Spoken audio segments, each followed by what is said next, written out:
Hey everybody, Lori Lowe here, and welcome to The Sacred Binge. This is the channel in which we share the soulful experience of binge eating disorder. Our goal is to lean deeply into the experience of having this disorder, the science behind it, the emotions behind it, the physicality of it, and by getting deeply involved with understanding why we binge, we find a way to heal ourselves.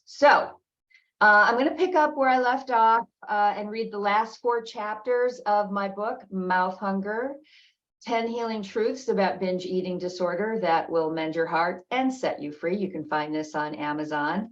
And we left off at chapter 10, so I'm going to read chapters 10 through 12 here. And, I'm so proud of this book. It really helped me define my philosophy of the sacred binge, which is that as we get to know ourselves within the context of having binge eating disorder, we discover that we are incredibly important and valuable and really interesting people. Oddly enough, the first chapter of the sacred binge, chapter 10, excuse me, not the first chapter, chapter 10, which I'm going to start with, is healing truth number 8. Having BED makes you a very interesting person. So let's just jump right into that. I love this chapter. I've never understood what it meant to love yourself. People would say, you have to love yourself before anyone else can love you. I had no clue what that meant, what it looked like, what it might feel like. I mean, zip. Whenever anyone suggested loving myself, my response typically was, what the heck does this loving yourself bullshit mean? Luckily, when I stopped dieting, put away the shame, and began to give myself the sacred 2 seconds before a binge, I actually figured it out. What it is to love yourself.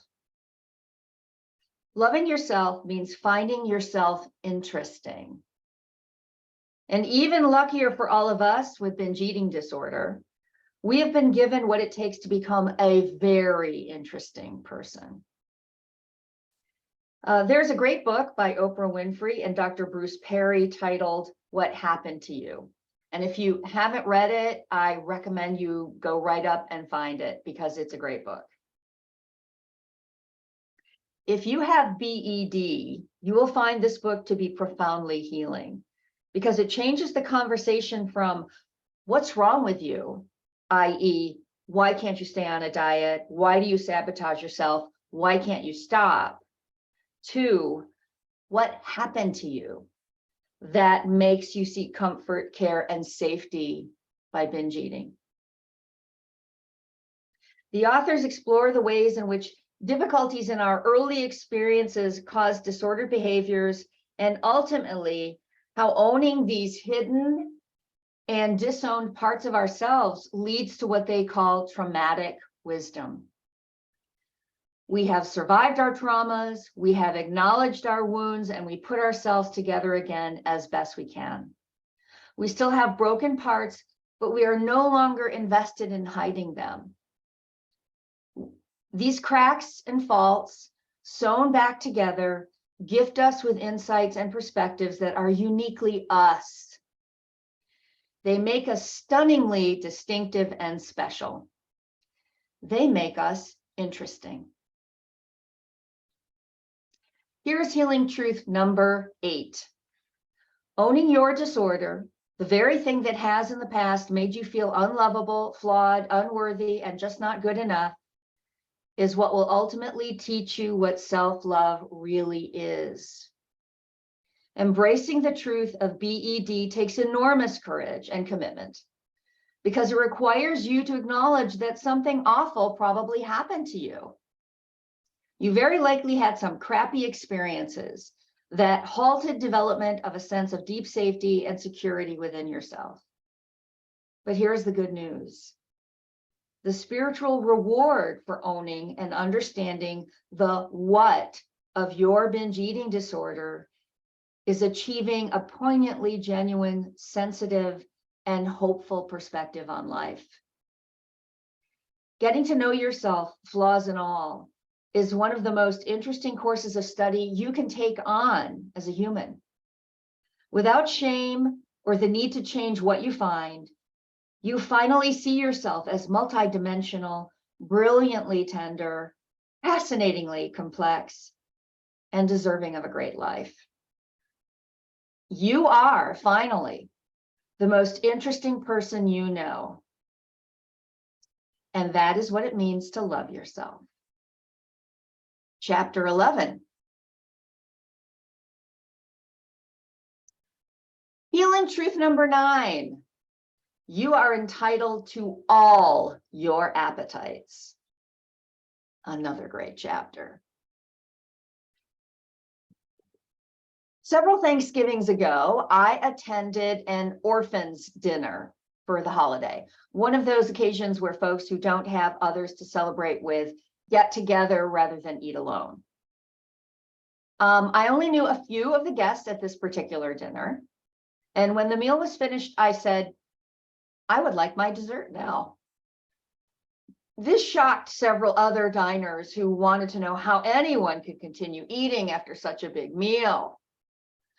I saved room, I said. Unknowingly, I had just invoked healing truth number 9. You are entitled to ask for and receive what you want and need, regardless of what others might believe you want and need. Appetite is a word we most associate with eating, but it's about whatever you crave, be it food, love, self-expression, personal boundaries, professional respect, or anything else. You are entitled to your appetites, and you are not obligated to feel ashamed for wanting and asking for what every other human being on the planet deserves to have. This can be particularly touchy if we are overweight. It is the cultural norm to restrict if we are fat, and not just our food intake. Those with BED often contract around everything we want because we believe, what do we believe? We believe fat people don't deserve anything if they can't lose weight. In the prologue of her breathtaking book, The Body Is Not an Apology, author Sonia Renee Taylor shares a moving conversation with Natasha, a friend with cerebral palsy who is worried about a potential unwanted pregnancy. When Taylor questions why her friend didn't insist on using birth control, Natasha shares that her disability makes having sex more difficult, requiring special effort from her partner, so she doesn't feel entitled to ask him to use a condom. Taylor, a plus-size woman, responds from a place of deep vulnerability and shared pain. Natasha, your body is not an apology. It's not something you give to someone to say, sorry for my disability. When BED is in our life, it often comes with a sense of physical unworthiness, what Taylor calls feeling bad body, which triggers beliefs that we are undeserving of basic personal boundaries. The joke of the fat girl who is an easy sexual conquest because she is grateful for the attention is cliche for a reason. It happens. Sorry for my fatness. We hesitate to demand basic respect because our disorder tricks us into thinking we are unworthy. It can happen with sex or any other thing that requires us to acknowledge that we are deserving, whether it's an extra helping of pie, unbiased healthcare, or a promotion at work. I never went swimming on a Mexican vacation because I didn't like the way I looked in my bathing suit. Let me tell you the truth right now. You are deserving of every respect and entitlement of every other human being without changing the body you're standing in. You are deserving because you are alive on this planet. You were deserving when you arrived, and you will be deserving when you leave. There is no number on the scale that will ever alter that, and having binge eating disorder won't alter it either. You are entitled to your appetites. I deserve to enjoy swimming and sunbathing in Mexico. You deserve to go to a party and be seen for the authentically interesting person you are, BED and all. Own your appetites. Relish giving yourself every experience you've been denying yourself. You are entitled to ask for what you want and expect others to give it to you. Before you know it, you will have become you. And that is just awesome. Chapter 12. Healing truth number 10. You can't do this alone, and that's okay.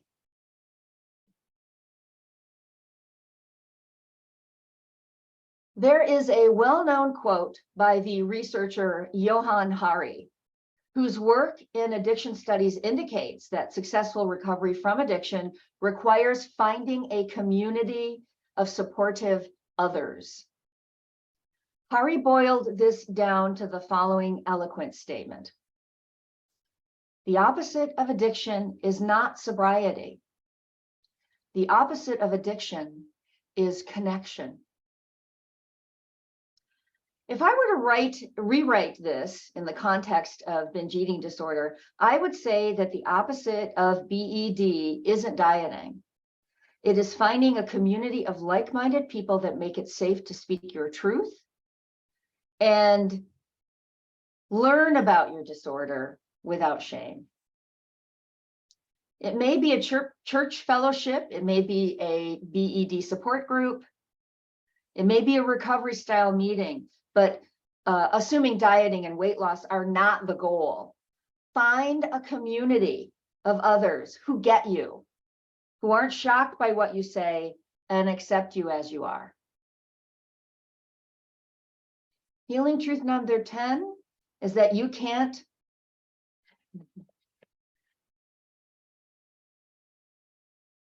Healing truth number 10 is that you can't and should not go on this journey alone. You will never be the only person who feels the way you feel and who struggles as you are struggling. There are literally millions like you out there in the US alone, and believe me, you need each other. You cannot do this alone.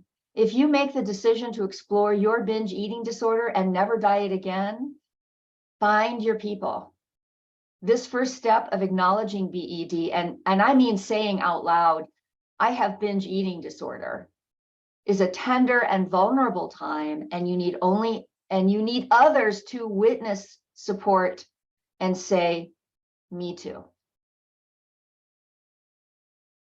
Other experts in the field of addictions agree that community is a critical component of long-term change. We need others to mirror back our frustrations and hear our failures with a compassionate and loving heart. Without community, we have only our disordered brain to help us untangle the false beliefs that our bodies and our value, and we risk falling back on the binging, restricting, shame cycle of binge eating disorder. Our best chance of healing a lifetime of trauma and moving forward shame-free is with the help and support of a community of other binge eaters like us. Find your us. We are online, we are reading the same books as you are, and we are struggling with the same pain. Start your own support group if you aren't finding what you need. To help myself and others with BED, I launched an online support community called The Sacred Binge to share what I was learning and to connect with others so I could continue my own healing journey. When you step out of your comfort zone and tell others who you really are, you make the goal of owning and healing BED a real thing, not just theory. Suddenly you are a leader. You are someone who's made the transition to not dieting and no shame and a sacred binge habit. How cool is that? Sharing your brilliance and story with an extended family of like-minded people is the most healing truth of them all. Chapter 13. finding and loving your own healing truth. Now what? It's my privilege to have many marvelous LGBTQ friends, and without diminishing the pain and trauma of their fight to gain fully entitled rights in our world, I believe that those of us with binge eating disorder must engage in a similar journey. If we truly wish to live shame-free, we must come out as a binge eater. For me, it started by telling my closest, most intimate friends, those people who just get me. I have exactly 2 of those friends, and I knew they would be interested and curious, whatever craziness I laid on them. After all, they'd watched me binge and restrict for years up and down the scale, and heard all of my complaints about not being able to keep weight off and failing on yet another diet. This is the perfect place to start saying those magic words. Do it. Chances are good you will get a loving response. When it came to sharing with intimate partners, I never put myself out there to date unless I'd lost a significant amount of weight. Once in a relationship, because I was ashamed, I'd pretend that I'd never been overweight. So I never had to tell the truth about my disorder to my partner or myself. This huge secret kicked up the worst of BED eating. This huge secret kicked up the worst of BED. Eating huge amounts in private, never really feeling seen or known, and terrible humiliation when I began putting the weight back on again. I would be so distressed and tangled up in hiding my binging, something would sabotage and end the relationship before I was found out. As I began putting these 10 healing truths together for myself, I found the courage to share my disorder with an intimate partner for the first time. I did it because I needed to be known and loved unconditionally, right down to my eating habits and dress size, or no relationship was ever going to be worth having. If you feel unable to share this most wounded part of your psyche with your spouse, partner, or significant other, then I hope you find the courage to do the work that makes it possible. The bliss of being fully seen and loved for who you really are will take your healing to an entirely new realm. It did for me. You can also achieve this highly emotional level of healing by telling your closest family members. If you grew up with BED, chances are, but not always, that you experienced some kind of dysfunction in your childhood home. And coming out to your family can be like opening a rusty can of very old and very ugly worms. The healing potential of this kind of conversation with those you grew up with and who may have shared your trauma is equivalent to 1,000,000 years of talk therapy. Again, choose the person and choose the place. If you feel that your family is a source of understanding and healing, and that they are ready to hear what you have to say, go for it. If it doesn't feel safe, then take your time and make the decision to disclose when you know you are ready to deal with whatever feedback you might get. You can't control the reactions of others. You can only manage yourself. Doing the work described in these 10 healing truths will go a long way to help ground and empower you when you tackle this level of emotionally sensitive conversation. Have the dialogue when you feel able to, 1, hear and receive positive feedback, and 2, let any negative backwash fall to the wayside. For me, my acceptance of my disorder really got started. It sunk in when I went public. I began to post information I was gathering from my research on BED on Facebook and YouTube. I launched the Sacred Binge Facebook group. Whenever I'd bump into friends I'd not seen for a while, I'd tell them what I was really up to. Many had never heard of BED or had misconceptions about it. Almost all were interested in my story. And often they would share their own experience with disordered eating or ask if they could pass my contact information on to a friend they suspected was suffering. I'm still going public with what I've learned by digging deep into my disorder. I organized a BED study group. I'm beginning to host bi-monthly support meetings on online, and I'm building the Sacred Binge community platform.